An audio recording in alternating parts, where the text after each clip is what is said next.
Hi friends, అందరికి good morning. ఈరోజు video ఏంటంటే అరటి పువ్వు అండి. అరటి పువ్వు కూర చేద్దాం అనుకుంటున్నాను. అది ఎలా చేయాలో చూపిస్తాను. ఇదిగోండి, అరటి పువ్వుకు ముందుగా వీటిని ఇలా విడిగా తీసుకోవాలి. ఇలా విడిగా తీసుకున్న వాటిలోంచి ఇదిగోండి కనిపిస్తుంది కదా వైట్గాను పొర, అది తీసుకోవాలండి. అదేని చూడండి ఇయర్ బోర్డ్ టైప్లో కనిపిస్తుంది కదా, ఇలాగా ఇది రెండు తీసి క్లీన్ చేసి పెట్టుకోవాలి. ఇగో ఈ విధంగాను వీటిని ఇప్పుడు ముక్కల కింద కట్ చేసుకుని పసుపులో వేసుకోవాలండి. కట్ చేసిన వెంటనే ఉప్పు పసుపు వేసిన వాటర్లో వేసేయాలి. ఇగోండి ఈ విధంగా కోసుకున్న తర్వాత 2-3 సార్లు శుభ్రం కడుక్కొని కొద్దిగా ఉప్పు పసుపు వేసి ఒక 2 నిమిషాలు ఉడికించుకోవాలండి దీన్ని స్టవ్ మీద. ఇదిగోండి ఇది ఉడికించి పక్కన పెట్టుకున్నాను. దీంట్లో నీరంతా వంపేసుకోవాలి.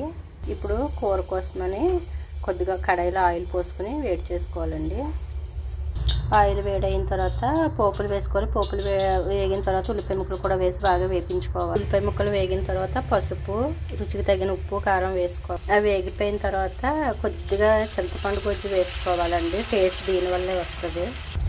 ఇలా ఉడుకుతున్న దీనిలో మనం ముందుగా ఉడికించి పెట్టుకున్న ఇదంతా వేసేయాలండి, అరటి పువ్వు అంతా. తర్వాత ఒకసారి కలుపుకొని ఒక 5 నిమిషాలు ఉడికించుకుంటే కూర రెడీ అయిపోతుంది. రెడీ అయిపోయిందండి. ఎన్నో ఔషధ గుణాలున్న అరటి పువ్వు కూర రెడీ.